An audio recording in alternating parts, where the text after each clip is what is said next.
अगर आपके पास बढ़िया सा आइडिया हो और हुनरमंद साथ में मिल जाए तो ये कबाड़ भी ऐसा कमाल दिखा सकता है।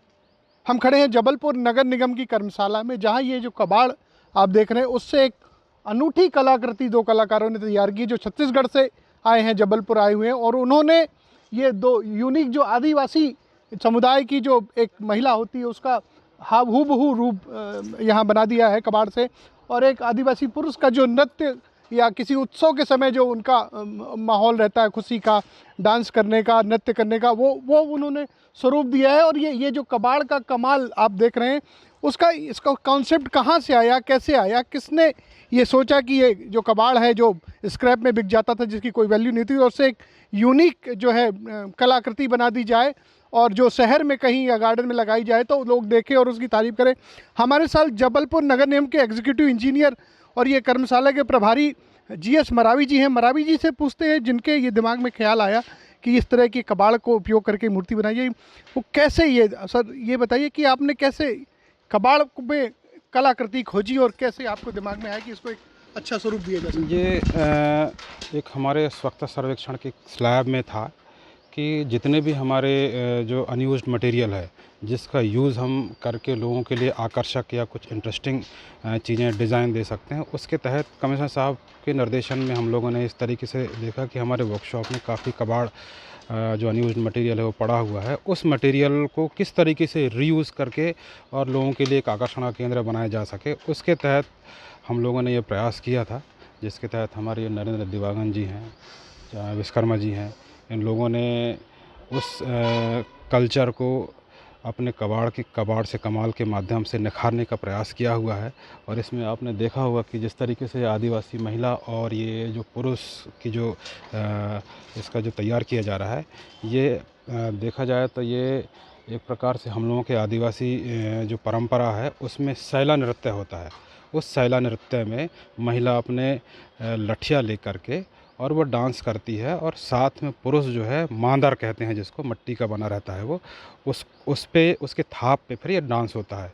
ये नवाखाई त्यौहार जो मतलब आदिवासियों को जो नवाखाई त्यौहार रहता है, उस त्यौहार में ये इस तरह का कार्यक्रम में ये आयोजन इन वाद्य यंत्रों के माध्यम से किया जाता है। ये प्रॉपर उनके पहनावा से समझ में आता होगा। उधर गाँव में इसको अड़ना कहते हैं, उसको इस तरीके से जो अनयूज्ड मटेरियल है उससे तैयार करके इसको लपेटा गया। तो मरावी साहब बताइए, चूँकि आप आदिवासी समुदाय से आते हैं तो आपको ये सारी चीज़ें आपके दिमाग में आपने बचपन से देखा होगा, तो उसी से आइडिया मिला क्या कि आपको आदिवासी से जुड़ी हुई कलाकृति को एक बढ़िया स्वरूप दिया जाए जो शहर की शोभा बढ़ाए?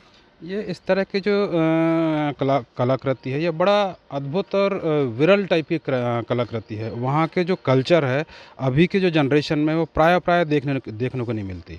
सिटी एरिया में तो प्राय कम ही देखने को मिलती है। गांव में जहाँ पे ये विरासत बची हुई है वहाँ पे ये प्राय देखने को मिलती है, और बड़ा ये एक परंपरागत और उस तरह की जो पुरातन जो सभ्यता और संस्कृति के तहत ये चली आ रही थी, वैसा वो रेयर ही देखने को मिलता है। उसी को देख करके निखारने की कोशिश की गई है। तो ये बताएं, इनको ये जो 12 फुट की है हाइट है, दोनों महिला और पुरुष, इनको कहाँ शहर में कहाँ की शोभा बढ़ाएंगे? ये उस तरह के चौराहे होंगे, उस तरह के पार्क होंगे जहाँ पे जनता और लोगों की जो आवाजाही ज़्यादा हो, उस तरह के जगह पे इनको चिन्हित करके लगाया जाएगा, रखा जाएगा। तो देखा, जैसा कि मरावी जी बता रहे हैं, ये उनके दिमाग की उपज है। उन्होंने ये जो कबाड़ होता था नगर निगम का स्क्रैप, उसको एक कलाकृति को रूप देने के लिए उन्होंने ही छत्तीसगढ़ से ये कलाकारों को बुलाया, उनको ये आइडिया समझाया और उनको ये बनाने का काम दिया। तो हमारे साथ नरेंद्र देवांगन जी हैं, जो बालोदा छत्तीसगढ़ के हैं, जो ये पूरी मूर्तियाँ दोनों जो हैं, जो प्रतीक हैं आदिवासी समुदाय का बना रहे हैं। उनसे ही पूछते हैं कि ये बनाने की कला कहाँ से सीखी सर आपने? जी, मैं खैरागढ़ से मास्टर डिग्री किया हूँ मूर्ति कला से। तो वहाँ पे हमारा सब्जेक्ट रहता है स्क्रैप में काम करने का, तो वहीं से मैंने सीखा हुआ है। तो ये कबाड़ से जो कला बनती है वो दूसरी कलाओं से किस तरह से अलग कह सकते हैं इसको? जी, एक्चुअल में ये तो एक तरह से एक यूटिलाइजेशन है कि पुरानी चीज़ों को किस तरह हम एक नई चीज़ों में तब्दील कर सकें या एक कलाकृति में तब्दील कर सकें।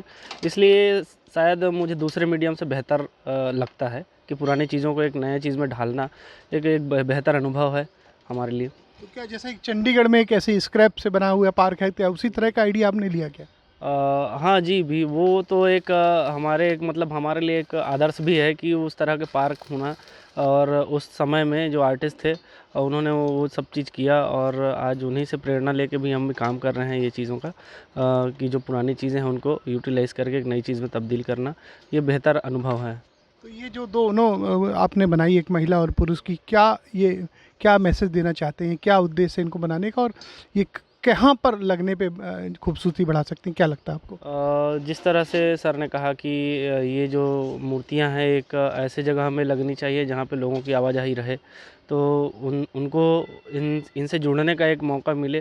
तो वो ही एक माध्यम है कि इसका एक संदेश जाए कि आदिवासी समाज में जो नृत्य होता है, और सैला नृत्य जो जो बोलते हैं वो, उसके बारे में मतलब ये प्रदर्शित करेंगे ये मूर्तियाँ, कि ये सैला नृत्य को मतलब क्या बोलते हैं कि उसको प्रदर्शित करने का काम करेंगी। तो ये जो कलाकृति है आपकी, कितने दिन बनाने में लगता है इस तरह की कलाकृति बनाने में, और इसकी क्या विशेषता है? अगर आप अपने कला के नज़रिए से, कलाकार के नज़रिए से बताना चाहेंगे तो क्या विशेषता है इसकी? जी, ऐसे अगर देखा जाए तो ये जो इसकी विशेषता है, इस तरह से बोल सकते हैं कि मतलब जो प्राचीन जो समय में जो अभी मतलब लगभग विलुप्त होती जा रही है, उस चीज़ों को बचाने का एक प्रयास मात्र भी है कि लोग इससे जुड़ें और जानें कि सैला नृत्य क्या होता है, किस तरह का उसका मूवमेंट रहता है, कि जो मांदर का यूज़ है वो कहाँ पे होता है, और इन सब चीज़ों को वो और उनके परिधान को भी हम एक्सपोज़ कर रहे हैं कि इस तरह का परिधान भी होता था।